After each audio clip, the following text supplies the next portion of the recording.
Hi, welcome back to Potty Plan Entertainment. My name is Chris, and in case you don't know, I review movies and I rank them on a scale of 0 to 100 in increments of 5. Today we're going to be talking about a movie I never thought I would be reviewing. TMNT. Okay, so before I begin, let me go over my history with this movie. So this movie came out when I was a kid, okay? I saw it in the theaters. I grew up with the Ninja Turtles. I love the Ninja Turtles. I even have a poster right here that I know you can't really see, but it says Ninja Turtles. I love the Ninja Turtles. I grew up with them. I'm never gonna not love the Ninja Turtles. You know, they've been such a massive part of my life, and they're never not going to be. I'm always going to love these four heroes in the half shell. You know, the Ninja Turtles. They're one of the things that helped shape who I am. I don't think I would be the same person I am today if it weren't for the Ninja Turtles. And when this movie came out, when I was 7 or 8, depending on the month. I was really excited about it because we were getting another Ninja Turtles movie, and I saw this in the theaters, and I got to own it at home, and I loved it. I was obsessed with this movie. It was just perfect to me, you know, to see the Ninja Turtles on the big screen again. I wasn't allowed to watch the live action Ninja Turtles movies from the 90s when I was a kid because, well, to be honest with you, I wasn't allowed to watch anything. I wasn't even allowed to watch Star Wars when I was a kid. Like, there was very limited things I could watch when I was a kid. And this was one of the very few things I actually was allowed to watch growing up. So I really took advantage of that. I really love this movie. I had toys from this movie as well. I remember having a big, like, probably this tall action figure of Raphael from this movie, of him dressed up as the Night Watcher. I even had this. So when I was a kid, it was probably for my birthday or Christmas or something, I got a bunch of these little figurines from this movie.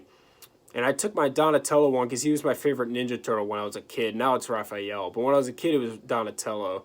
And I was in Cub Scouts, and I took it. My dad cut the legs off of him, and we put him on here.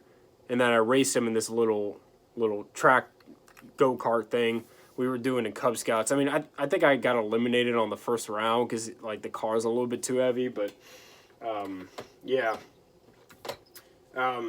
Yeah, so TMNT was a big part of my childhood for sure. I had quite a few toys from this movie. I loved it. I loved this movie so much. So a few months ago, I bought this for $1 from a charity thrift shop. I think I mentioned it in like one of my vlogs or one of my DVD updates. But yeah, this movie really does mean a lot to me. It's not as good to me now as it was when I was a kid, but I still really like it. And so I can't believe it, but I'm actually going to be reviewing this movie. This is also my first animated review on my channel. Anyways, I don't really have a whole lot to say here because there's not really too much to say, but I'm going to get into it. Hang on. Okay, so the plot of this movie is that this is several years after the Ninja Turtles have defeated the Shredder. They wanted to sort of move on and create their own story, do their own villains with this movie, so they immediately, right off the bat, the Shredder is dead. Okay, they make that clear to you. The Shredder's dead, and now the Ninja Turtles are they're sort of moving on with their lives. They're getting real jobs, you know, the best they can as mutant turtles. Leonardo is in a different country because Master Splinter sent him away for training to become a better leader, but he never came back. Okay, and so the Turtles are trying to move on without him. You know, Donnie is like an IT support guy on the phone. Michelangelo is dressing up like a turtle, and he's doing birthday parties.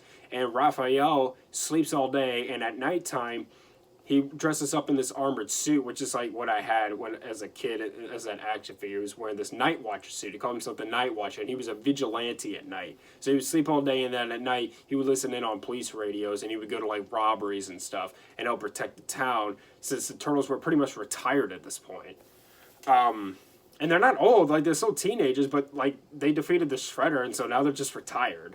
And so this man unleashed this portal 3,000 years ago, and it released these 13 monsters, and it was him and this his family, right? So it was like these three other guys and this girl, and their goal was to conquer all the kingdoms in the world, and they were such great warriors that they were able to do it. They could take on entire armies all by themselves, and they found this portal, and he opened it up, and these 13 monsters are released from the portal, and so he becomes immortal while his brothers are turned to stone, okay?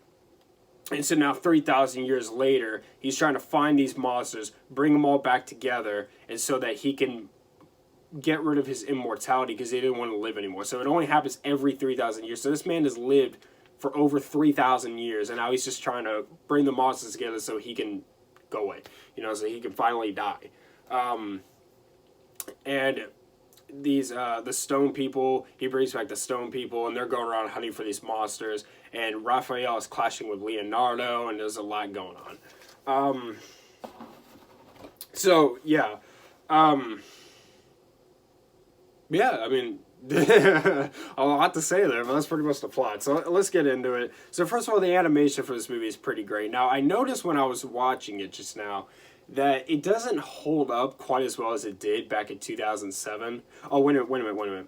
Let me tell you about, okay, so I totally forgot to go over this. So the movie stars, so it came out in 2007, right? And it stars Patrick Stewart, Mako, Chris Evans, Sarah Michelle Gellar, Zia Zhang, Lawrence Fishburne, Mitchell Whitfield, James Arnold Taylor, Mickey Kelly, Nolan North, Kevin Michael Richardson. It was directed by Kevin Monroe, and it was produced by Frederick U. Fierce, Francis Cow, Peter Laird, and Gary Richardson. Now, the animation, as I said, it doesn't hold up quite as well as it did back in 2007, but I mean, it still holds up fine. It's not, I noticed that like nowadays, the animation would probably be like a lot better versus it was back then, which makes me feel old.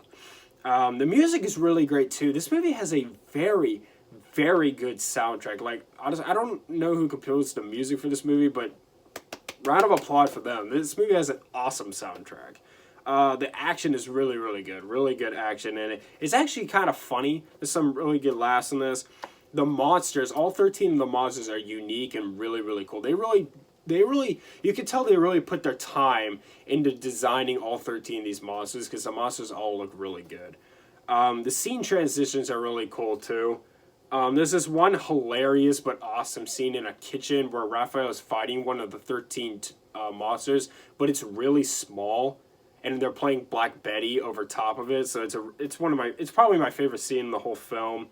The final battle is really awesome, and the villains are all super great and very unique, and they're very awesome. I loved these stone guys when I was a kid. They're so awesome. I don't really have many cons for this movie. It's kind of a short movie. Like, the credits roll in right before it hits the hour, 20-minute mark. I can't really criticize this movie too much. It is meant for kids. It's not quite as good as it was when I was a kid, but I still enjoy it. I'm never not going to enjoy anything that has the Ninja Turtles. Like, even like the Michael Bay movies, this is for Out of the Shadows. Even for the Michael Bay, hang on, I'll actually show it to you. Yeah, there it is. That's my poster for Out of the Shadows. I'm never going to not enjoy the Ninja Turtles. Like, even when I even enjoy these Michael Bay movies. Like, I know everyone says they're like the most god-awful thing ever. I really like those movies. Like, the 2014 and the 2017 movie, I like those movies. Yeah, I know, it's shocking, right? Somebody actually likes those movies. I like those movies. I love the Ninja Turtles. I'm always going to love the Ninja Turtles. I'm always going to love everything involving the Ninja Turtles. I haven't seen the Ninja Turtles 3 before, the one that came out in the 90s. I've heard that's like the worst thing ever. I only saw the first one, the first original Ninja Turtles movie. I didn't see either of the sequels. So I might not like that. But yeah.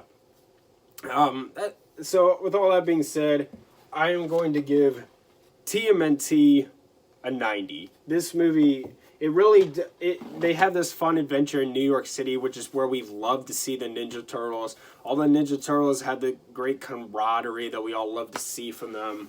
The voice acting was really good, and yeah, it's just it's an all-around, it's a good kids movie.